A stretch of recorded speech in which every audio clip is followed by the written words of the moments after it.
Moi, c'est M. Gaspard Mbé, coordonnateur national adjoint de l'organisation Kadiwago Family Foundation, membre du SINADEP, des PRODES et de la dynamique des quartiers.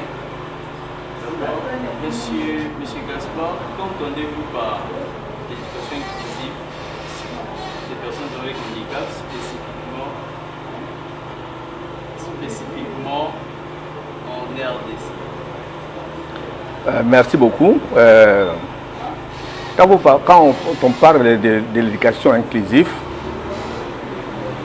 d'abord, dans les objectifs de millénaire pour le développement, c'est la suite de l'éducation pour tous.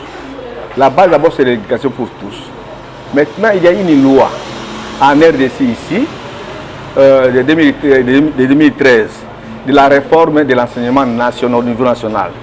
Cette loi-là souffre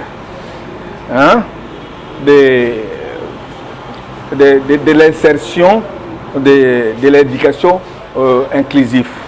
Car, de toute façon, il y a des avancées qui sont déjà, notamment l'accessibilité. Parce qu'ici, en RDC, quand on parle de l'éducation inclusive, on voit seulement l'accessibilité des enfants handicapés. Et c'est ça qu'on fait la lutte pour que ça puisse d'abord être pour toutes les écoles primaires au niveau national, alors que le programme national de l'EPST par exemple, il y a des déficits dans l'instruction en matière de l'éducation pédagogique, c'est-à-dire on peut avoir un enfant à déficience intellectuelle, un enfant sourd, un enfant aveugle, ensemble avec les autres enfants à mobilité, et ainsi de suite. L'accessibilité est là. Mais le problème est comment? C'est-à-dire, à la source, quel est le programme de braille, par exemple, pour un enfant de l'école primaire, pour un enfant sourd, qu'il soit ou non. Un programme de signes pour les aveugles, pour les enfants.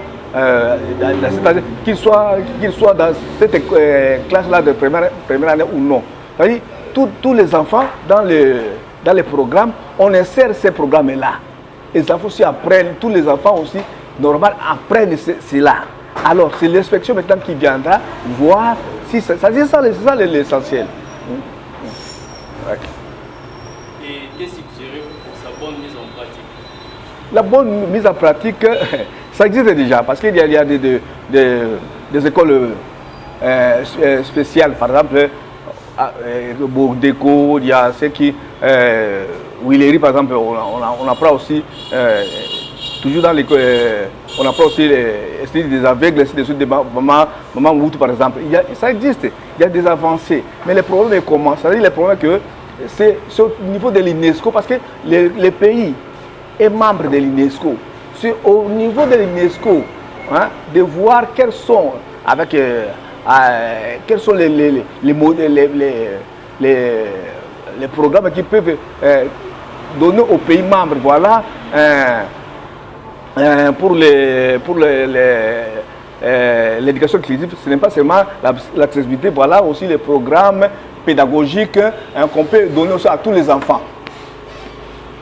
C'est ça notre parce que quand on parle d'éducation inclusive, on ne voit pas seulement les enfants handicapés. On voit les enfants des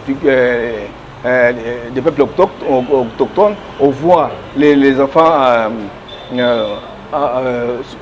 atteints de l'albinisme, on voit les enfants de la rue, c'est-à-dire tout là.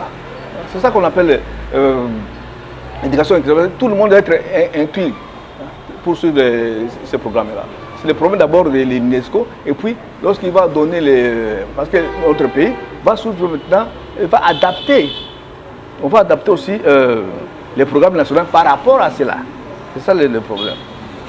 Merci. Ok, merci.